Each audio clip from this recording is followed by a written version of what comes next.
갈릴리 그 호수 북쪽으로 그러니까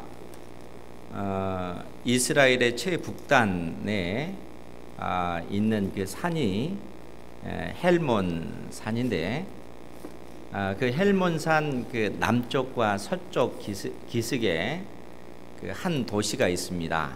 그 도시 이름이 가이사랴 빌립보라고 하는 그러한 도시예요. 그런데 이제 원래 이 도시가 누구에 의해서 건설됐냐면 헤롯 빌립이라고 하는 사람에 의해서 건설이 됐는데 원래는 이 가이사 아우구스토, 그러니까 아우구스투스라고 하는 로마라고 하는 나라를 최초로 황제가 다스리는 나라로 만든 그 황제가 가이사 아우구스트인데, 이 사람이 기원전 20년에 이 예루살렘을 이스라엘 자체를 로마 땅으로 이제 만든 다음에 기원전 20년에 헤롯이라고 하는 사람에게 이 영토를 주었습니다. 그런데 이제 이 헤롯 왕이 죽고 나자 그의 세 아들에 의해서 이제 이 이스라엘 땅이 분배가 되어져요. 그러니까 이제 로마의 황제가 이 세 아들에게 왕위를 허락을 한 겁니다. 그래서 이제 분봉왕으로 이들이 불러지는데, 남쪽 그 유다 지역은 그 헤롯 아켈라오라고 하는 아들이 차지하게 됐고, 이제 갈릴리를 중심으로 한 그 지역은 헤롯 안디바스가 차지하게 되었고, 이 빌립보 지역에 있는 이 북단 이 지역은 헤롯 빌립이 그렇게 분봉왕으로서 통치하게 된 겁니다. 그런데 이 헤롯 빌립이 기원전 4년에 그곳에 도시를 만들어 가지고 그 도시의 이름을 가이사라고 하는 것과 자기의 이름 빌립을 따서 이제 가이사랴 빌립보라고 하는 그 도시를 건설을 했다는 거예요. 그렇기 때문에 이제 이쪽 지역에는 대부분 그 유대인들이 사는 것이 아니고 이제 이방인들, 또 헬라 사람들이 많이 거주하는 그러한 지역입니다. 그런데 오늘 말씀을 보면 예수님께서 이스라엘의 최북단에 있는 이 가이사랴 빌립보 이 지역으로 전도 여행을 떠나시는 그런 모습을 그려주고 있습니다. 이때가 예수님의 공생의 3년째 9월쯤 되던 그러한 시기입니다. 그러니까 지금 무슨 얘기냐면 예수님의 공생의 1년이 남쪽 유다에서 복음을 전파하는 그러한 시기였다면, 예수님의 공생의 2년, 3년은 갈릴리 가버나움을 중심으로 해서 갈릴리 지역 주변에 있는 마을들을 돌아다니면서 천국 복음을 증거하셨습니다. 그런데 예수님께서 공생의 3년째 되는 그 6월절이 지나고 약 4월 달쯤에 어디로 전도 여행을 가시냐면 이스라엘 지역을 벗어나서 북서쪽에 있는 두로와 시돈 지역에 가셔서 이방인들에게 천국 복음을 증거하셔요.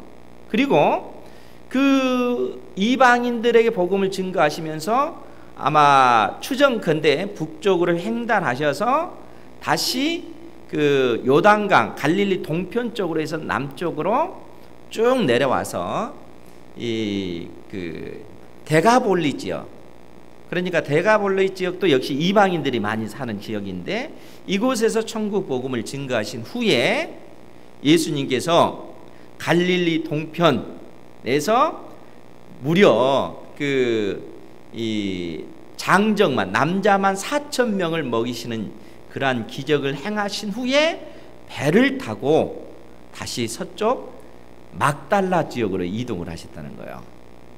그리고 이 막달라 지역에서 예수님께서 다시 배를 타고 북쪽으로 올라가셨는데 어디로 올라가셨냐면 벳세다 지역으로 올라가셨다는 거예요. 그 다음에 이 벳세다 지역에서 다시 더 북쪽으로 가이사랴 빌립보 지역으로 그렇게 이동을 하신 것입니다. 그러니까 그 기간을 따져보니까 예수님의 공생의 그 3년째 4월 달부터 시작을 해서 약 9월 달까지 이 전도 여행을 예수님께서 행하시는 것입니다. 그러니까 우리가 이 마가복음에 보면 아마 마가복음에 나온 것 같은데 마가복음 8장에 보면 어떤 내용이 기록이 되어 있냐면 제가 읽어드릴게요. 마가복음 8장 22절에 보면 막달라 지역에서 예수님께서 복음을 전파하신 이후에 배를 타고 떠나셨는데 어디에 이르르셨냐면 벳세다에 이름에, 이 벳세다는 갈릴리 북쪽에 있는 그 마을입니다. 예수님께서 그 오병이어 기적을 행하셨던 그 마을이 이 벳세다 지역이에요. 그러니까 예수님께서 이 벳세다 지역에서 내리시고 다시 이 벳세다 지역에서 아마 그 맹인 한 사람을 치료해 주시는 이 기적을 행하시고 나서 북쪽에 가이사라 빌립보로 그렇게 여행을 떠나신 거예요. 그런데 이제 여기에서 이제 생각해 봐야 될 것이 있는데, 그러면 왜 예수님께서 이 가이사라 빌립보 이 지역으로, 더더구나 이스라엘의 최북쪽에 있는 그 최북단에 있는 이 지역으로 그 전도 여행을 떠나셨겠는가를 이제 생각해 볼 필요가 있는데, 마가복음 8장 27절에 어떤 말씀이 있냐면 제가 읽어 드릴게요. 예수와 제자들이 빌립보 가이사랴 여러 마을로 나가실새 길에서 제자들에게 물어 이르시되, 너희는 그 사람들이 나를 누구라 하느냐, 이 질문을 제자들에게 물으세요. 그러니까 예수님께서 가이사라 빌립보 여러 지역에서 천국 복음을 증거하시면서 길에서 제자들에게 사람들이 나를 누구라 하느냐, 이 질문을 던지신다는 거예요. 길에서 이러한 질문을 했다라고 마가는 기록을 하고 있는데, 누가복음 9장 18절 말씀에 보면 또 뭐라고 기록을 했냐면, 예수께서 따로 기도하실 때에 제자들이 주와 함께 있더니 물어 이르시되 사람들이 나를 누구라 하더냐, 이 질문을 예수님께서 제자들에게 하셨다는 거예요. 그러니까 누가는 예수님께서 따로 혼자 기도하실 때에 제자들이 왔을 때 제자들에게 이 질문을 던졌다라고 그렇게 이야기를 합니다. 그러니까 마가의 시각과 누가의 시각이 다른데, 중요한 것은 예수님께서 가이사라 빌립보로 그렇게 가셨을 때 왜 그쪽까지 가셨을까? 이것을 가지고 생각했을 때 우선적으로 우리가 이제 오병이어 기적이나 또 이제 칠병이어 기적을 통해서 장정만 그 4,000명을 먹이시는 이런 기적들을 통해서 볼 수 있었던 것이, 수많은 사람들이 예수님을 따라다니니까, 또 예수님께 나아오니까 예수님께서 그들을 피하셔서 제자들을 데리고 가이사라 빌립보, 즉 이방인들이 사는 그 지역으로 올라가셨다 하는 것을 유추해 볼 수가 있습니다. 또 하나는 그처럼 제자들을 데리고 가신 그 이유는 뭐냐 하면, 거기에 아주 중요한 가르침을 예수님께서 제자들에게 하실 뿐만 아니라 또 예수님께서 중요한 결단을 할 시기가 다가왔기 때문이다 하는 사실을 알 수가 있어요. 왜 그런가 하면, 우리가 이제 이 본문 말씀을 통해서도 알 수 있는 것이, 예수님께서 제자들에게 물으시는 그 질문, 사람들이 나를 누구라 하느냐, 이런 질문을 했을 때 제자들이 이러이러합니다 이렇게 답했을 때, 너희들은 나를 누구라 하느냐, 이런 질문을 던지셔요. 그러니까 예수님께서 제자들에게 너희들은 나를 누구라고 생각하느냐 라고 물으실 때, 제자들이 결국 그들의 마음속에서 고백하는 것, 그들 속에 있는 것, 즉 주는 그리스도시요 살아계신 하나님의 아들이십니다, 이 고백을 이 가이사라 빌립보 지역에서 예수님께 한다는 겁니다. 그런데 주님께서는 이 제자들의 고백을 받으시고 이것을 깨닫도록 도우시는 분은 하나님이시다 라고 말씀하시고, 베드로가 고백한 이 신앙 고백의 터 위에 내가 내 교회를 세우겠다 라고 말씀을 하셔요.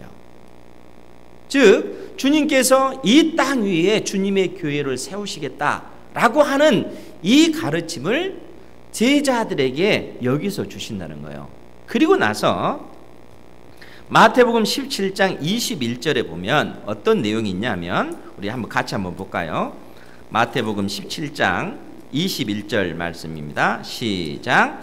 이때로부터 마태복음 16장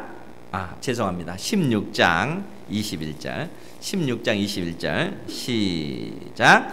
이때로부터 예수 그리스도께서 자기가 예루살렘에 올라가 장로들과 대제사장들과 서기관들에게 많은 고난을 받고 죽임을 당하고 제3일에 살아나야 할 것을 제자들에게 비로소 나타내시니. 아멘.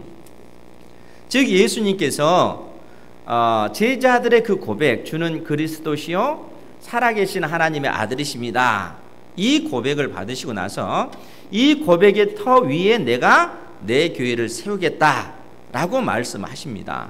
그리고 나서 이때로부터 예수님께서 자기가 예루살렘에 올라가 장로들과 대제사장들과 서기관들에게 많은 고난을 받고 결국 십자가에 못 박혀 죽으시며 그 죽음의 권세를 이기시고 3일 만에 다시 살아나야 할 것을 제자들에게 가르치셨다는 거예요. 예수님께서 이러한 가르침을 제자들에게 주셨습니다. 그리고 나서 17장 1절에 보면 엿새 후에 예수께서 베드로와 야고보와 그 형제 요한을 데리고 따로 높은 산에 올라가셨더니, 이 높은 산이 어떤 산이에요? 예수님께서 변형되시는 산, 변화산이라고 우리가 흔히 얘기하는데, 변화산 자체가 있는 것은 아니고 예수님께서 이 높은 산에 올라가셔서 하나님의 아들의 그 영광으로 변화되는 그런 모습을 제자들이 목격을 한 것입니다. 그러니까 예수님이 하나님의 아들 되신다 하는 사실을 명확하게 제자들에게 알려주셨어요. 그런데 그 변화된 그곳에 누가 계신 거예요? 두 분이 계셨죠. 두 분의 증인, 모세와 엘리야가 있었잖아요. 엘리야가. 그런데 예수님께서 모세와 엘리야와 함께 어떤 말씀을 나누셨냐면, 예수님께서 예루살렘에 올라가셔서 별세하실 것을 말씀하셨다는 거예요. 이 별세라고 하는 것은 이제 출애굽이에요. 출애굽. 그러니까 이스라엘 백성들이 애굽 땅에서 출애굽하는 그러한 것을 말씀하셨는데, 예수님께서 예루살렘에 올라가서 십자가에 못 박혀 죽으시고 부활하신 그 사건이 이스라엘 백성, 택한 백성들을 그들의 죄에서 건져내실 그 사건과 연결시키셔서 주님께서 말씀하셨다는 거예요. 그러니까 지금 예수님께서 가이사랴 빌립보에 가셔서 제자들에게 이러한 가르침을 주시고 나서 이제 예수님께서 이때로부터 남쪽으로 내려오셔서 결국 예루살렘에 올라가셔서 십자가에 못 박혀 죽으시는 그러한 그 일들이 벌어지는 것입니다. 그러니까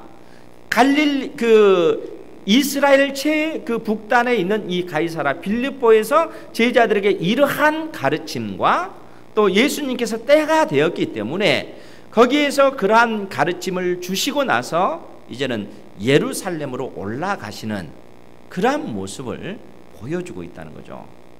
그러니까 이러한 가르침을 주시기 위해서 예수님께서 제자들을 데리고 가이사랴 빌립보, 많은 사람들이 덜 따라오는 그곳에, 한적한 그곳으로 데려가셔서 제자들에게 이러한 신앙 고백을 받으신 것입니다. 그렇다면 지금 제자들이 예수님께 그 믿음으로 고백한 이 고백이 얼마나 중요한 고백인가, 또 이 땅 위에 세워진 주님의 교회가 어떠한 그 신앙의 고백의 터 위에 세워졌는가 하는 것을 우리가 이제 알게 되는데, 이제 그 부분을 좀 더 구체적으로 보도록 하겠습니다. 우리 마태복음 16장 13절 말씀을 우리 같이 보도록 할게요. 같이 한번 보겠습니다. 시작. 예수께서 빌립보 가이사라 지방에 이르러 제자들에게 물어 이르시되 사람들이 인자를 누구라 하느냐. 아멘. 지금 마태는 예수님께서 이제 제자들에게 물으실 때 사람들이 인자를 누구라 하느냐라고 이렇게 표현을 합니다. 즉 예수님을 가리켜 예수님, 즉 인자를 누구라 하느냐라고 그렇게 얘기해요. 이제 인자라고 하는 말은 사람의 아들이란 말입니다. 그런데 예수님께서 이제 의도적으로 이 단어를 쓰시는 거예요. 왜 그런가 하면 다니엘서 7장 13, 14절에 보면 어떤 내용이 있냐면 제가 읽어드릴게요. 다니엘서 7장 13절 14절에 보면 내가 또 밤 환상 중에 보니 인자 같은 이가 하늘 구름을 타고 와서 이쪽부터 항상 계신 이에게 나아가 그 앞으로 인도되매 그에게 권세와 영광과 나라를 주고 모든 백성과 나라들과 다른 언어를 말하는 모든 자들이 그를 섬기게 하였으니 그의 권세는 소멸되지 아니하는 영원한 권세요 그의 나라는 멸망하지 아니할 것이니라. 지금 다니엘이 환상 가운데 그 본 모습인데 환상 중에 보니 인자 같은 이가 하늘 구름을 타고 오는 모습을 봤다는 거예요. 인자 같은 이, 즉 사람의 아들 같은 이라는 얘기예요. 그러면은 인자 같은 이가 누구냐라고 했을 때 결국 구약 성경이 예언한 메시아, 다윗의 후손으로 오실 메시아를 의미합니다. 즉 인자 같은 이가 왔을 때 그를 통해서 그의 권세는 소멸되지 아니하는 영원한 권세요 그의 나라는 멸망하지 아니할 것이라. 즉 그 메시아 인자 같은 이가 이 땅에 오셔서 그분의 나라를 이루실 것이고 그 나라는 영원히 멸망하지 아니할 영원한 나라, 그의 권세는 영원할 것이다 하는 그러한 가르침을 다니엘서가 주고 있다 하는 거예요. 그러니까 예수님께서는 의도적으로, 마태는 의도적으로 예수님이 인자다 그렇게 표현하고 있는 것입니다. 즉 구약 성경에 약속한 메시아, 그가 예수님이시다 하는 사실을 말해주고 있다는 거죠.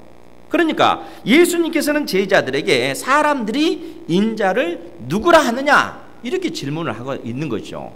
그러니까 많은 사람들이 예수님에 대해서 하는 그 평가가 다를 것 아니에요. 어떤 사람은 예수님을 향해서 세례 요한이라 그렇게 말하는 사람도 있고, 또 어떤 사람은 엘리야다 이렇게 말하는 사람도 있고, 예레미야다, 아니 그 많은 선지자 중에 한 사람이다 아는 사람들이 그렇게 얘기한다는 겁니다.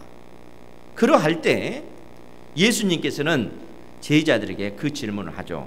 그러면 너희는 나를 누구라 하느냐? 너희는 나를 누구라 하느냐? 예수님께서 이 질문을 하시기 위해서 제자들에게 사람들이 나를 누구라 하느냐? 라는 그런 질문을 던진 것이죠. 그러할 때 우리가 익히 잘 아는 대로 시몬 베드로가 16절에 있는 말씀대로 이르되 주는 그리스도시요 살아계신 하나님의 아들이시니이다. 주는 그리스도, 예수님은 바로 성경에 약속한 메시아 그리스도십니다 라는 얘기입니다. 그리스도가 무슨 뜻이라고 했습니까? 기름 부음을 받은 자라는 뜻이라고 했죠.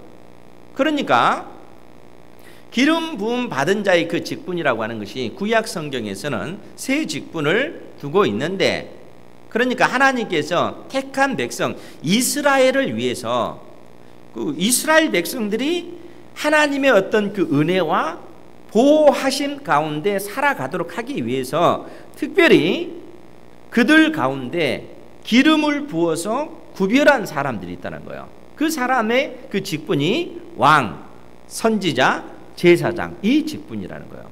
그러니까 하나님께서 이 사람들에게 실제적으로 기름을 부어서 그 사람을 구별하신 겁니다.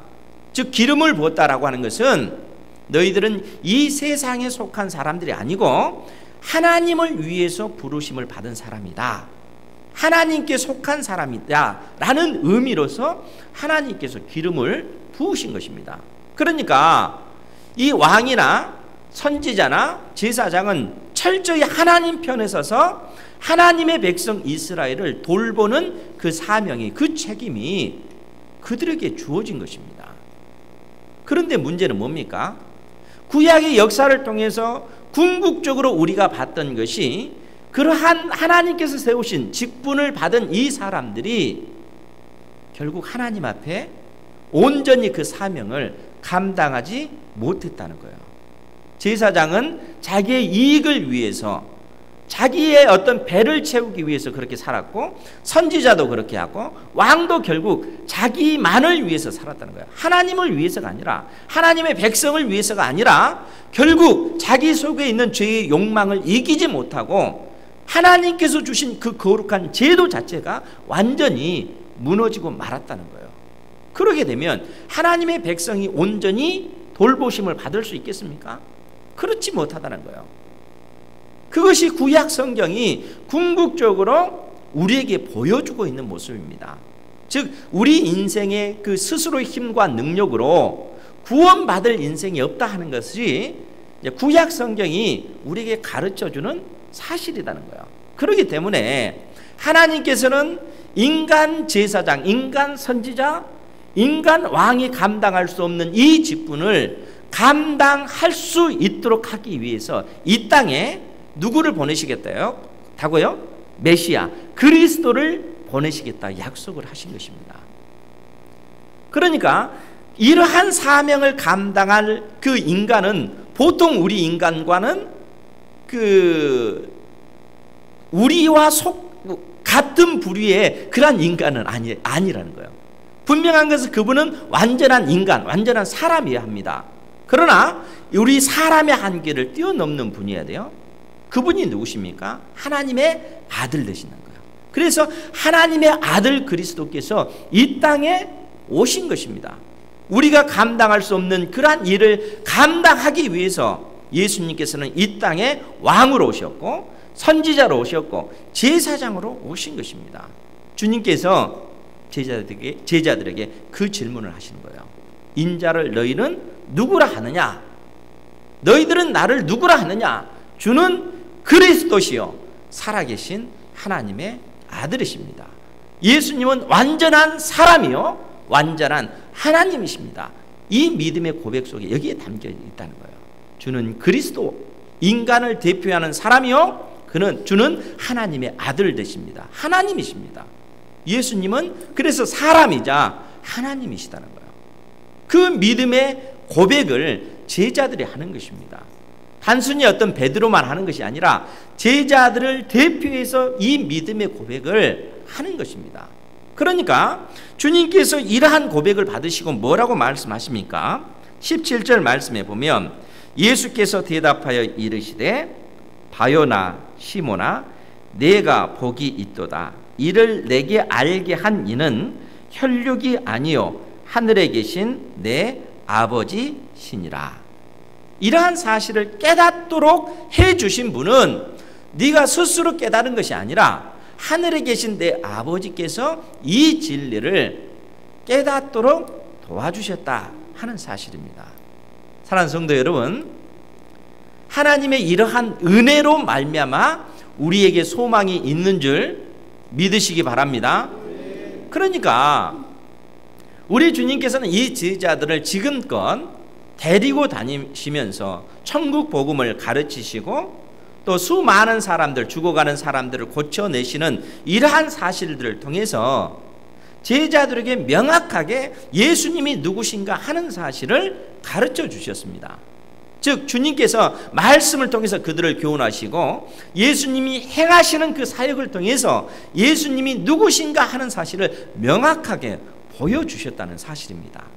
그런데 여러분, 사실 예수님께서 많은 가르침을 주고 또 많은 어떤 그 일들을 행하셨음에도 불구하고 문제는 그러한 사실들을 통해서 예수님이 하나님의 아들 되십니다 하는 사실을 깨닫는 사람이 있는 반면 오히려 그들의 마음이 더더욱 강팍해져서 예수님을 대적하는 사람들도 생겨나더라는 거예요. 무엇 때문에 그렇습니까? 그것은 단순합니다. 왜 그런가 하면 하나님께서 택한 자녀들에게 이 진리의 말씀을 깨닫도록 도와주시고 하나님의 말씀을 통해서 하나님의 말씀이 진리다 하는 사실을 우리로 하여금 깨닫도록 도와주시고 우리 안에 거하시는 하나님의 성령께서 그 진리가 믿어지도록 만드실 뿐만 아니라 하나님의 약속 안에 있는 생명이 우리의 것이 되도록 구체적으로 적용시키시기 때문에 그런 거다 하는 거예요. 지금 주님께서 베드로에게 이 사실을 말해주고 있는 거예요. 네가 이러한 사실을 어떻게 깨달았는지 아느냐? 그것은 너의 어떤 지혜나 너의 능력으로 깨달은 것이 아니라 하늘에 계신 아버지께서 너로 하여금 깨닫도록 도와주신 것이다 라고 말씀하고 계시는 것입니다. 이러한 은혜가 우리에게 임하기를 주님의 이름으로 축복합니다. 그러니까 사랑하는 성도 여러분, 여러분들이 신앙생활을 하면서 우리가 하나님 앞에 온전한 믿음 가운데 견고히 서면 얼마나 좋습니까? 그런데 문제는 그러한 믿음이 때에 따라서 우리 속에 없는 것으로 인해서 우리의 영혼이 낙심하고 절망하고 좌절할 때가 많잖아요. 나는 왜 이렇게 신앙이 없을까? 믿음이 없을까? 나는 전심으로 하나님만을 바라보고 믿음의 삶을 살아가기를 원하는데 왜 나에게 믿음이 없을까? 이런 생각이 들 때가 많잖아요. 그렇지 않습니까? 사랑하는 성도 여러분, 이것이 우리의 모습이라는 거예요. 그러면 이런 모습 가운데 우리가 어떻게 해야 되겠어요? 이러한 상황 속에서 우리가 할 수 있는 것, 그 자리에서 내 마음의 그 상태를 하나님 앞에 그대로 아뢰는 것입니다. 주님, 내 속에 보니까 불신앙밖에 없습니다. 믿음의 사람으로 하나님께서 나를 불러주셨지만 나에게 이러한 믿음이 없습니다. 나를 불쌍히 여겨주시고 진정한 믿음 가운데 이룰 수 있도록 나를 도와주십시오. 나를 살려주십시오. 그러한 믿음의 고백을 하시기 바랍니다. 여호와 하나님을 의지한다라는 얘기가 그래서 여기에서 나오는 거예요. 수많은 믿음의 사람들이 다 한결같이 이런 신앙적인 그 고민 가운데 주님, 나에게 신앙이 없습니다. 믿음이 없습니다. 나는 하나님의 자녀답게 살기를 원하는데 내 속에 그러한 신앙이 없습니다. 이것으로 인해서 애통해하고 이것으로 인해서 고통하며 신음했다는 거예요.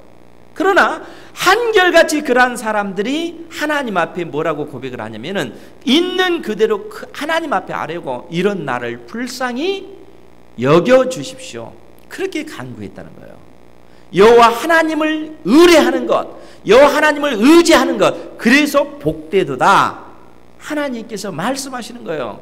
오늘 예수님께서도 시몬 베드로를 향해서 하신 말씀이 바요나 시몬아, 내가 복이 있도다.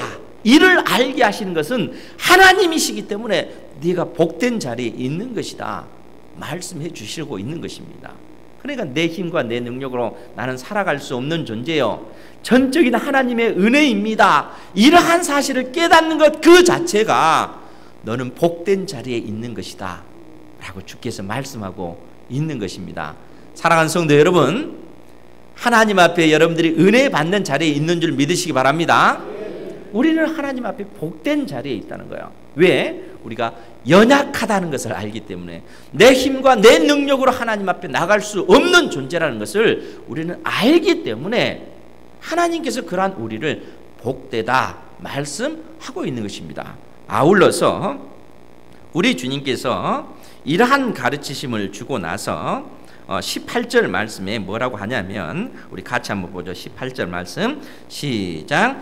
또 내가 내게 이르노니 너는 베드로라. 내가 이 반석 위에 내 교회를 세우리니 음부의 권세가 이기지 못하리라. 아멘.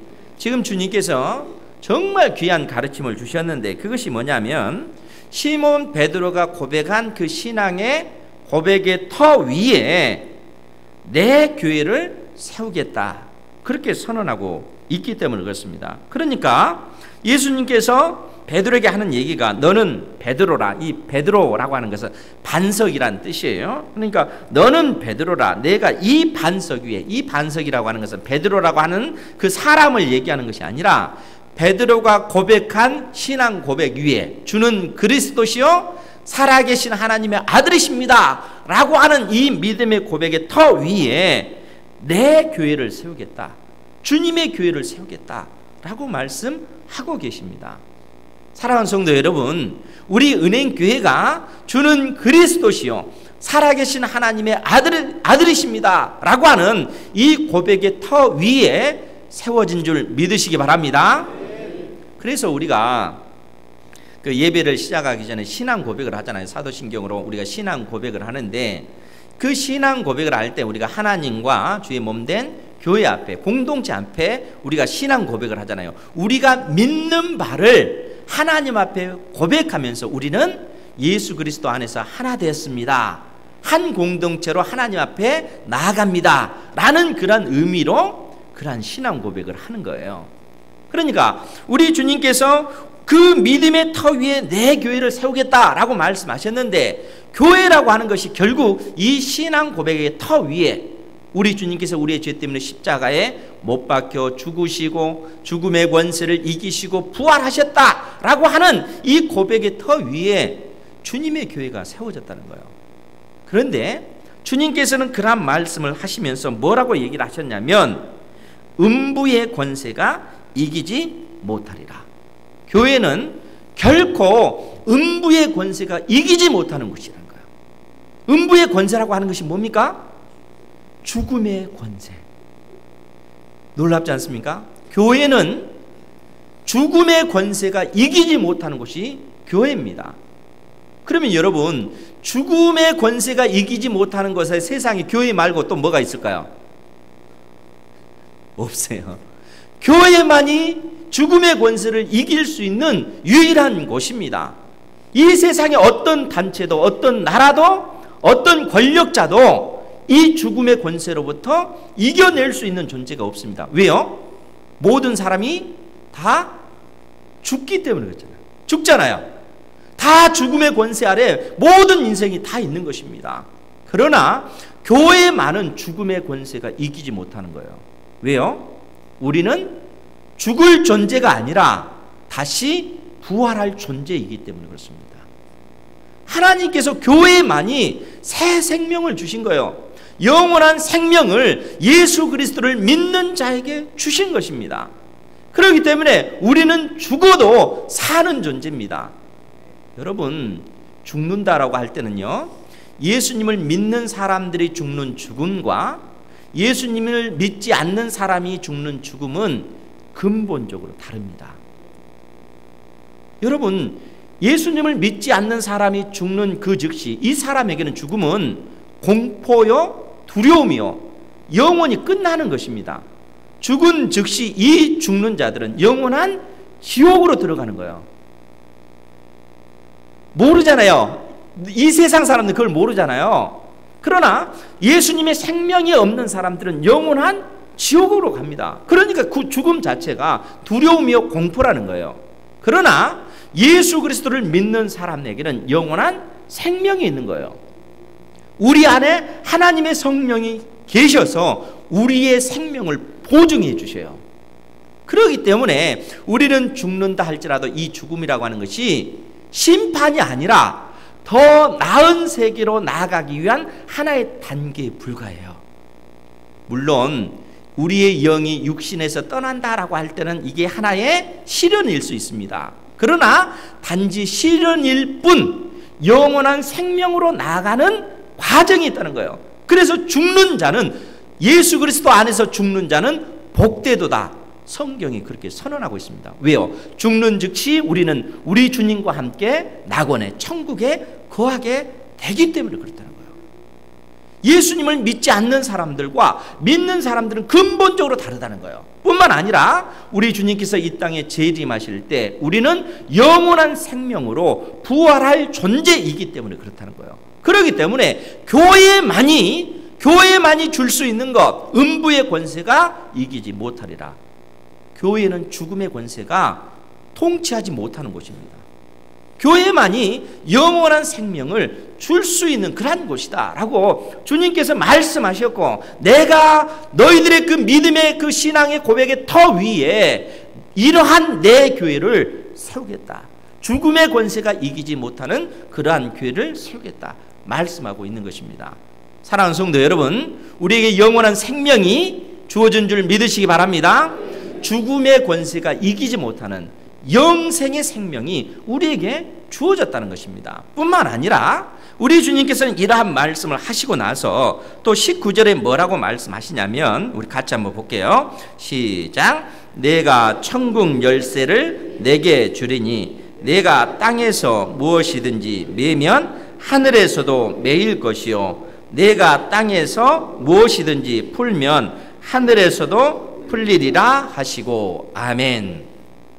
우리 주님께서 교회에 주시는 이 권세가 무엇인가? 우리 주님께서 교회에 천국 열쇠를 주셨다는 거예요. 천국에 들어갈 수 있는 그 키를 교회에 주셨어요. 어떻게 해요? 교회만이 천국 복음을 증거하는 유일한 곳이기 때문에 그렇습니다. 교회만이 하나님의 아들 예수 그리스도께서 우리 죄 때문에 십자가에 못 박혀 죽으셨고, 우리 주님께서 그 죽음의 권세를 이기시고 부활하시는 하나님의 아들 되십니다 를 선포할 수 있는 유일한 곳이 교회이기 때문에 그렇습니다. 교회의 이 천국 열쇠를 우리 주님께서 주셨다는 거예요. 그렇기 때문에 교회가 땅에서 무엇이든지 매면 하늘에서 매일 것이요 교회가 땅에서 무엇이든지 풀면 하늘에서도 풀려지는 거예요. 우리 주님께서 교회에 그 권세를 주신 것입니다. 이 얼마나 놀라운 일입니까? 이 땅에서, 이 주님의 교회가 이 땅에서 어떻게 하느냐에 따라서 하늘에서의 그 방향이 바뀌어진다는 거예요. 주님께서 우리에게 그러한 권세를 주셨기 때문에 한 사람의 인생뿐만 아니라 한 지역, 한 나라, 민족이 복음으로 사느냐 죽느냐 그 방향을 누가 결정을 하냐면은 교회가 결정한다는 거예요. 이 시흥적이 수많은 죽어가는 그 인생들이 구원에 이르느냐 못하느냐 누가 결정한다고요? 교회가 결정한다는 거예요. 우리 주님께서 이러한 놀라운 그러한 권세를 교회에 허락하셨다는 거예요. 그러니까 우리가 하나님 안에서, 하나님을 믿는 그 신앙 안에서 하나님을 예배한다는 것, 또 교회 공동체에 주시는 하나님의 그 은혜가 얼마나 크고 놀라운 것인가 하는 사실을 여러분들이 기억하셔야 돼요. 이 세상에 그 어떠한 것도 줄 수 없는 그 하늘의 그 신령한 은혜와 그 복을 하나님께서 교회에만 주셨다는 거예요. 이러한 사실을 깨달아 아시기 바랍니다. 그렇기 때문에 우리가 교회의 한 일원으로서, 주의 몸된 교회를 이룬 지체로서 우리가 그러한 자각을 가지고 아버지 하나님께서 나를 통해서 일하실 그 일들을 구하면서 나가야 된다는 거예요. 우리 주님께서 이제 이 가이사랴 빌립보에서 이제 내려가시면, 이제 이때가 약 9월 달하면 9월, 10월, 11월, 12월, 1, 2, 3 약 6, 7개월 후에 십자가에 못 박혀 죽으시게 되는 거예요. 그러니까 이 중대한 이 사명을 앞두고 제자들에게 이 사실을 가르쳐 주는 거예요. 왜요? 이 믿음의 터 위에 그들이 견고히 서서 주님께서 그들에게 주신 사명, 교회를 세워나가는 이 사명을 그들이 감당할 수 있도록 하기 위해서입니다. 그리고 이 사명이 오늘 우리에게까지 이어진 거예요.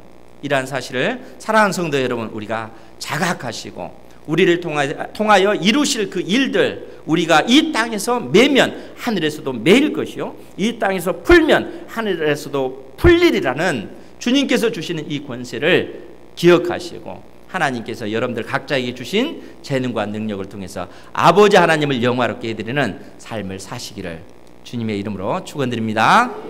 아멘. 기도하겠습니다.